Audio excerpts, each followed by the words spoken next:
الصبح بدا من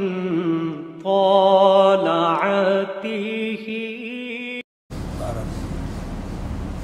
بسم اللہ الرحمن الرحیم.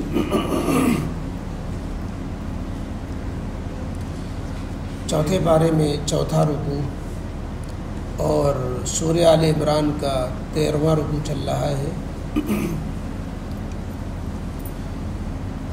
سورہ آل عمران کی 123 آیات ہوئی ہیں. آیت نمبر 123 کے بعد ہے اذ تقول للمؤمنین الن یکفیکم ان یمدکم ربکم بثلاثۃ آلاف.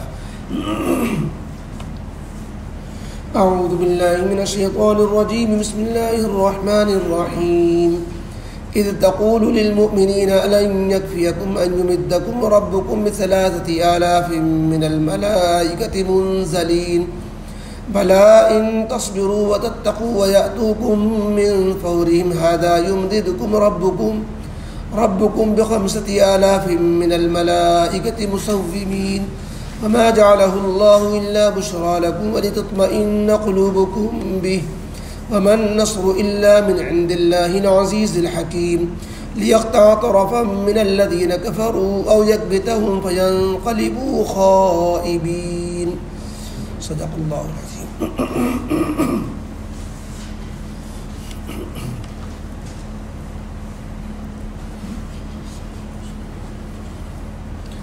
اوپر کی آیات میں غزوہ احد کا ذکر شروع ہوا تھا اور اس میں منافقین کا بھی ذکر ضمناً یہ آیا کہ وہ شروع میں تو نبی کریم علیہ الصلوۃ والسلام کے ساتھ احد پہاڑ کی طرف جنگ کے لیے چلے، لیکن درمیان میں انہوں نے اپنے 300 لوگوں کو جو کمزور ایمان والے یا منافق تھے ان کو اپنے ساتھ بہکا دیا اور ہٹ گئے درمیان سے کہ ہماری رائے نہیں مانی گئی. عبداللہ بن ابی جو سردار تھا اس نے 300 لوگوں کا لشکر 1000 میں سے اپنا جدا کر لیا، الگ کر لیا اور مدینے میں واپس چلا گیا، جس کے نتیجے میں کچھ اور لوگوں میں بھی بزدلی کے آثار ظاہر ہوئے. بنو سلمہ، بنو حارثہ، اوس و خزرج کے قبیلے تھے، ان پر بھی جو ہے کچھ خیالات اس طرح کے وساوس آنے لگے کہ تعداد تو بہت گھٹ رہی ہے اور نقصان کا اندیشہ ہے، تو اس لیے ہمیں بھی واپس جانا چاہیے. لیکن اللہ تعالیٰ نے ان کے دلوں کو پھر مضبوط کر دیا اور اس طرح وہ جمے رہے، ساتھ میں بنے رہے. تو ادھر 700 لوگ اور ادھر 3000 کا لشکر احد کے میدان میں پہلے سے جمع ہو چکا تھا. تو اللہ رب العزت نے اپنے نبی کریم علیہ الصلوۃ والسلام کے ذریعے سے صحابہ کے دلوں کو ڈھارس بندھائی اور کہا کہ تمہاری فتح و شکست کا مدار و مدار صرف اللہ کی نصرت پر ہے، ساز و سامان پر نہیں ہے. تم نے بدر میں یہ منظر دیکھا ہے، تم کتنے کمزور تھے، 313 تھے، صرف 2 گھوڑے 300 کے بیچ میں، صرف 70 اونٹ 300 کے بیچ میں، اور صرف 8 تلواریں، اور ادھر سے ہر 1000 کا لشکر اور ہر ایک مسلح، ہر ایک ہتھیار بند. اب کوئی جوڑ نہیں ہے اور کوئی دور دور آدمی انسانی عقل کہتی ہے کہ اس میں تو یہ تھوڑے سے لوگ کامیاب ہو ہی نہیں سکتے. لیکن اللہ رب العزت نے بدر میں جو فتح کا نظارہ دکھایا، دنیا کی تاریخ میں ایسی مثال نہیں ملتی. وہیں سے انقلاب شروع ہو گیا، اسلام کی بلندی وہیں سے، گویا یہ نیا موڑ تھا اسلام کی تاریخ میں جو بدر سے شروع ہوا. تو اللہ نے اسے یاد دلایا کہ لہذا تمہیں اب بھی جو ہے ایسے ہی جس طرح بدر میں تم نے اللہ کی نصرت مدد دیکھی، احد میں بھی تمہارے ساتھ ہوگی. چنانچہ بدر کے واقعے کو ان آیتوں میں دہرایا گیا ہے اور کہا گیا ہے کہ بدر کے واقعے کو یاد کیجئے. آپ مسلمانوں سے یہی تو سمجھا رہے تھے کہ بھائی تم تھوڑے ہو، لیکن کیا اللہ رب العزت کی مدد پہ تمہیں وعدہ نہیں، مدد پر تمہیں یقین نہیں ہے؟ اللہ رب العزت کی طرف سے ظاہری اسباب کے ساتھ مدد کا اعلان ہوا. اللہ رب العزت کسی کی مدد کرنے پر آئے، اس کے لیے کوئی سبب نہ بنے، صرف اللہ کا فیصلہ، امر کن کافی ہے. اللہ کا حکم ہو جائے تو جو اللہ کا حکم وہ پورا ہو جاتا ہے. لیکن اللہ کی حکمت یہ ہوتی ہے کہ بندوں کی تسلی جب تک ظاہری اسباب مہیا نہیں ہوتے تو بندوں کے دل مطمئن نہیں ہوتے. کہ جب سبب نظر آ جاتا ہے کہ ہاں یہ انتظام ہو گیا، وہ انتظام ہو گیا، تب ذرا دل کو اطمینان ہوتا ہے۔ تو اللہ تعالیٰ نے بدر کے موقع پر صحابہ کو مطمئن کرنے کے لیے نبی کریم علیہ الصلوۃ والسلام سے یہ کہلوایا کہ دیکھو اللہ تعالیٰ کی طرف سے 1000 فرشتے بھیجے جا رہے ہیں، چونکہ دشمن کی فوج بھی 1000 ہے، لہٰذا 1000 کے مقابلے میں 1000 پھر وہ فرشتے ہوں گے اور وہ انسان ہیں، فرشتوں سے مقابلہ کہاں کر سکتے ہیں، لیکن ظاہری اسباب میں وہ 1000 کے مقابلے میں 1000 فرشتوں کا فیصلہ اللہ کی طرف سے ہو گیا، جیسا کہ سورہ انفال میں آیا۔ بعد میں صحابہ کرام کو یہ خبر لگی کہ کرز ابن جابر ایک بہت بڑا جو ہے جنگجو اور پہلوان، یہ اور جو ہے اپنے ساتھ بہت بڑا لشکر لے کر کے کافروں کی مدد کے لیے آ رہا ہے بدر کے میدان میں۔ تو صحابہ کرام کو ایک مرتبہ پھر یہ پریشانی ہوئی کہ ابھی تو 1000 کی بات تھی اور اب یہ دوبارہ کافروں کے ساتھ جو ہے کرز بن جابر کا لشکر آ کر کے مل جائے گا، ان کی تعداد تو بہت بڑھ جائے گی۔ تو پھر اللہ تعالیٰ نے نبی کریم علیہ السلام سے کہلوایا کہ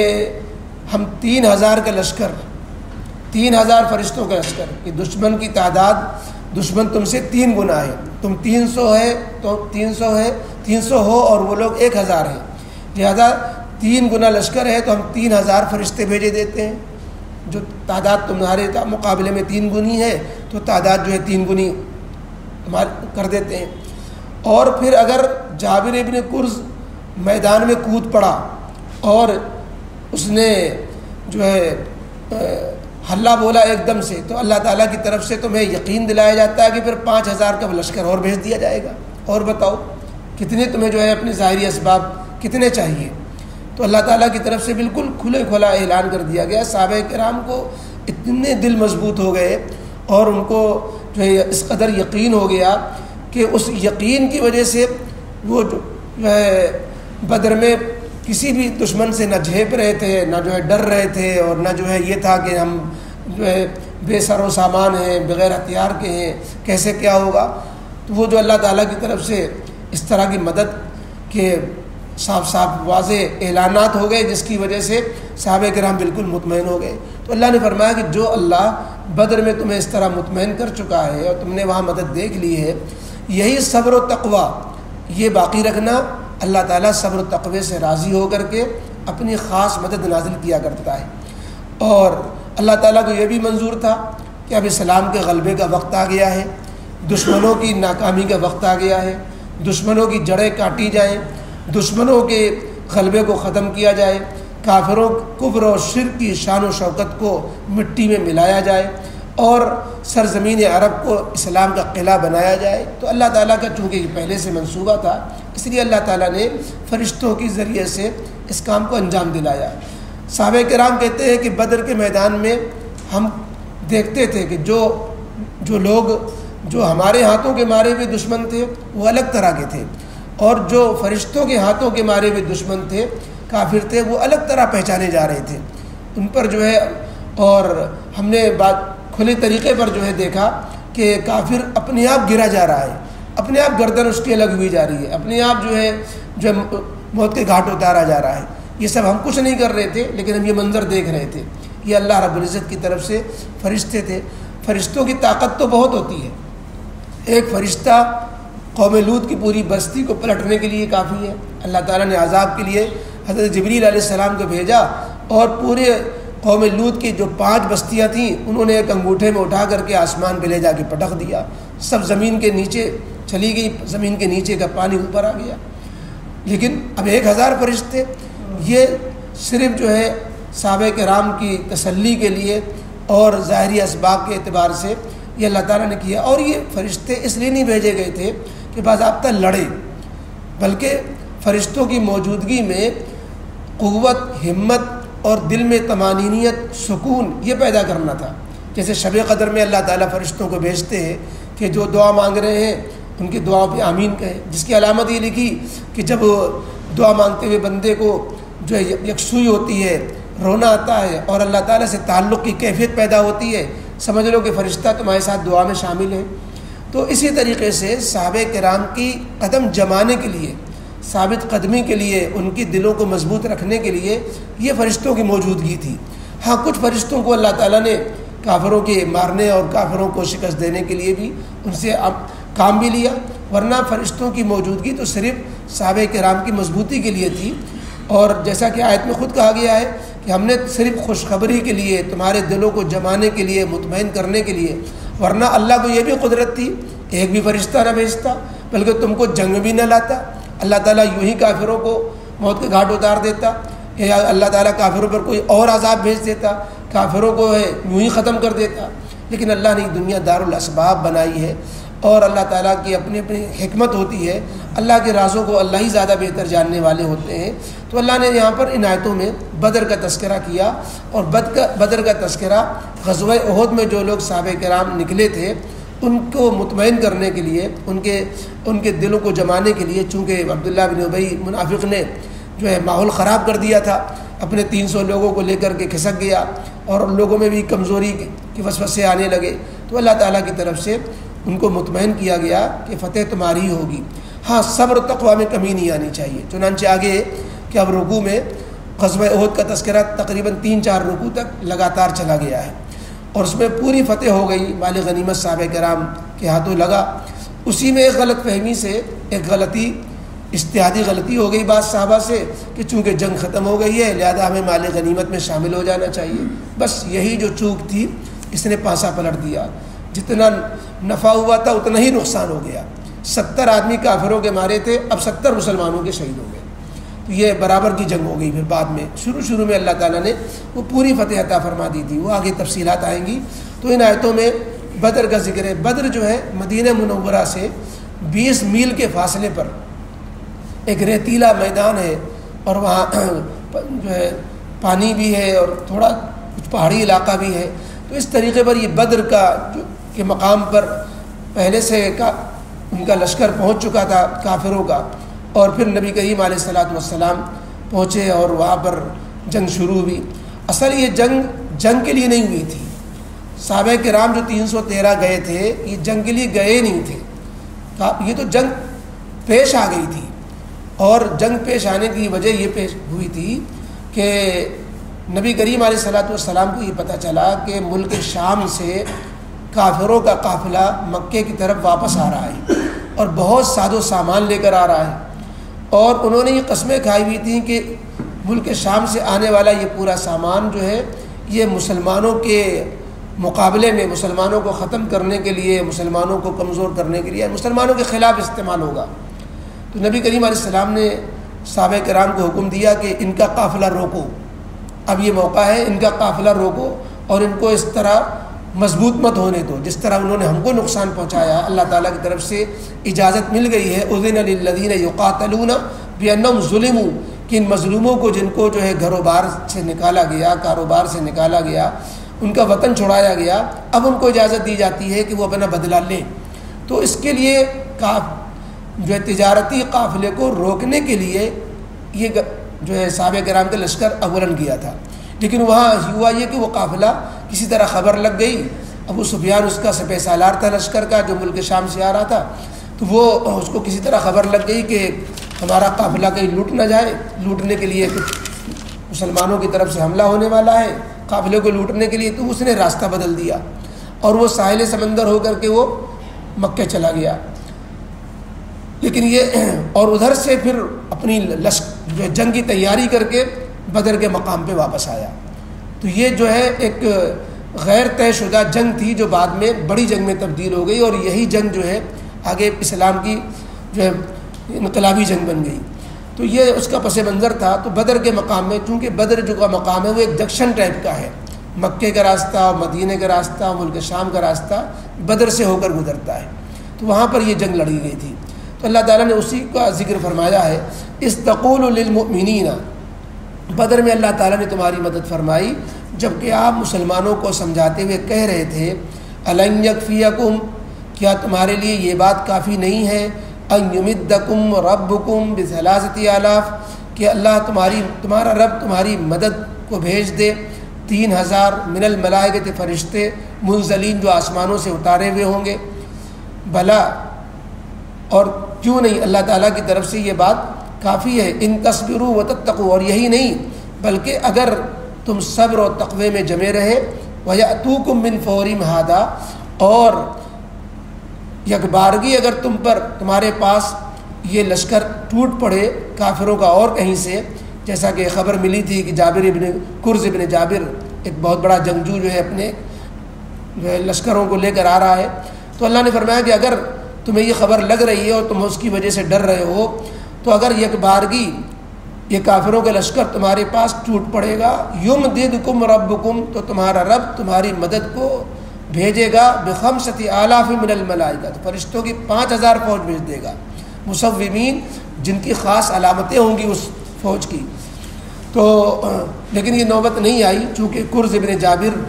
جو ہے یہ بدر میں شامل نہیں ہوا، تو اللہ تعالیٰ کی طرف سے 5000 لشکر کی بات نہیں آئی۔ شروع میں 1000 فرشتوں کا ذکر آیا، جیسا کہ ان آیتوں میں نہیں، سورہ انفال میں ہے، پھر 3000 فرشتے بھیجے گئے۔ 5000 لشکر کے بھیجنے کی چونکہ شرط یہ تھی کہ اگر ان کی طرف سے یکبارگی حملہ ہوگا، وہ لوگ شامل ہوں گے، تو فرشتے بھی شامل کر دیے جائیں گے مزید، لیکن وہ نوبت نہیں آئی۔ آگے اللہ نے فرمایا کہ یہ فرشتوں کا بھیجنا یہ اس لیے کہ وما جعلہ اللہ الا بشرا لکم، اللہ نے اس کو اس لیے بتا دیا اور اللہ نے یہ اس لیے کیا تاکہ تمہارے لیے خوشخبری ہو جائے، تمہارے دل میں خوشی ہو جائے کہ اب تو کوئی ہمیں ہرا نہیں سکتا، وَلِتَطْمَئِنَّ قُلُوبُكُمْ بھی، اور تاکہ اس کی وجہ سے تمہارے دل بالکل سکون پا جائیں کہ اب تو فتح ہی فتح ہے۔ وَمَا النَّصْرُ إِلَّا مِنْ عِنْدِ اللَّهِ الْعَزِيزِ الْحَكِيمِ، اور حقیقت تو یہ ہے کہ فرشتے بھی اگر شامل ہو جائیں، اللہ کا فیصلہ نہ ہو تو سب دھرا رہ جائے۔ وَمَا النَّصْرُ، اور مدد نہیں ہو سکتی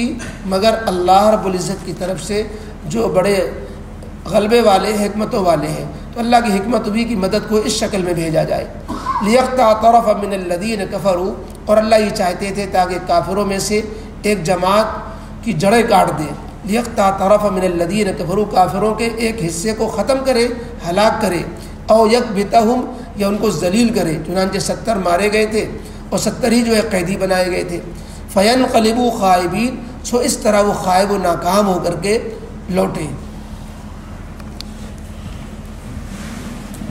الحمد للہ رب العالمین، والصلاة والسلام علی رسول محمد وآلہ وصحبہ اجمعین۔ اللہم صلی علی محمد وعلی آل محمد کما صلیت علی ابراہیم وعلی آل ابراہیم انک حمید مجید۔ اللہم بارک علی محمد وعلی آل محمد کما بارکت علی ابراہیم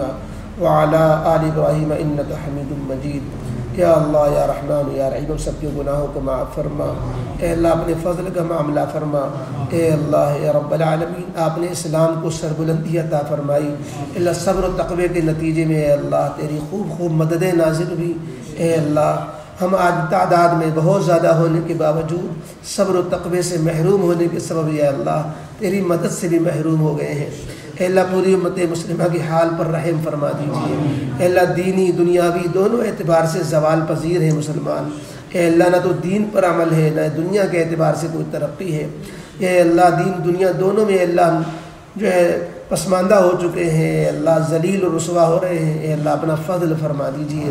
اے اللہ ہمیں دین سے بھی جوڑ دیجیے، اسلام پر ثابت قدم فرما دیجیے، ایمان والی زندگی عطا فرما دیجیے، ہمارے قلوب میں تقوی پیدا فرما دیجیے، صبر و تقوی والی زندگی بنا دیجیے۔ اے اللہ مسلمانوں کے اجتماعی حالات کو بہتر بنا دیجیے۔ اس ملک میں اے اللہ مسلمانوں پر جو پریشانیاں آئی ہوئی ہیں، ہر وقت خوف کا سایہ ہے، اللہ سفر کرنا بھی مشکل ہے، مسجدیں بھی محفوظ نہیں ہیں۔ اے اللہ ہمارے لوگ ہی مارے جاتے ہیں اور بعد میں پھر ہمارے لوگوں پر ہی پکڑے جاتے ہیں۔ اے اللہ فساد ہوتا ہے، فسادی بچ جاتے ہیں، اے اللہ بے قصور یا اللہ جیل میں ڈالے جاتے ہیں۔ اللہ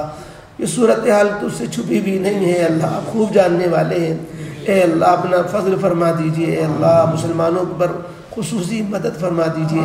ہم اس پوزیشن میں نہیں کہ اے اللہ حکومت سے ٹکرا سکیں، اے اللہ دشمنوں سے لڑ سکیں۔ اے اللہ ہمارے دلوں میں بزدلیاں بھی بیٹھ گئیں، ہمتیں اے اللہ ٹوٹ گئیں۔ اے اللہ اپنا فضل فرما دیجیے۔ اے اللہ یہ پستی، مقہوریت، مجبوری اور اللہ یہ ذلت کی زندگی ہے اللہ مسلمانوں کی ختم فرما کر عزت، عافیت اے اللہ اور غلبہ اور ترقی نصیب فرما دیجیے۔ اے اللہ اہل باطل کی تمام سازشوں کو ناکام فرما دیجیے، اہل حق کو سر بلند فرما دیجیے۔ اے اللہ باطل کی تمام تدبیریں الٹ دیجیے، اے اللہ ان میں ٹوٹ پھوٹ ڈال دیجئے، اے اللہ اہل باطل کو آپس میں ٹکرا دیجئے، اے اللہ ان کے اقتدار کو ختم فرما دیجئے، اے اللہ ظالموں کو اے اللہ ظالموں کے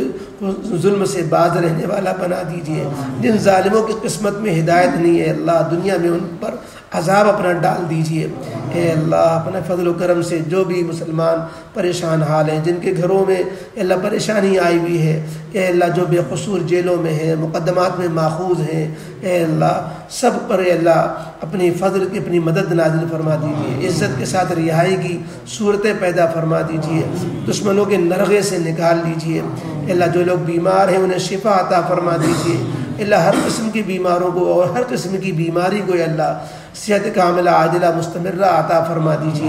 اے اللہ عزت عافیت صحت اے اللہ سکون نصیب فرمائیے، اے اللہ دنیا بھی اچھی بنائیے آخرت بھی اچھی بنائیے، اپنا تعلق نصیب فرمائیے، اے اللہ ہر چھوٹے بڑے مسئلے میں اے اللہ ہم تجھ سے رجوع ہو، اے اللہ اپنی ذات عالی سے رجوع ہونے والا بنا دیجئے، اے اللہ اپنا فضل فرما دیجئے، جو مانگا وہ بھی نصیب فرمائیے، ہم سب کے حق میں جو بہتر ہو، تیرے نبی پاک علیہ السلام نے جو بھی خیر مانگی ہو ہم سب کو بھی اے اللہ وہ خیر عطا فرما دیجیے، اور جن چیزوں سے پناہ مانگی ہو اے اللہ ان تمام چیزوں سے اپنی پناہ نصیب فرما دیجیے۔ ربنا تقبل منا انک انت السمیع العلیم وتب علینا انک انت التواب الرحیم، سبحان ربک رب العزة عما یصفون وسلام علی المرسلین والحمد للہ۔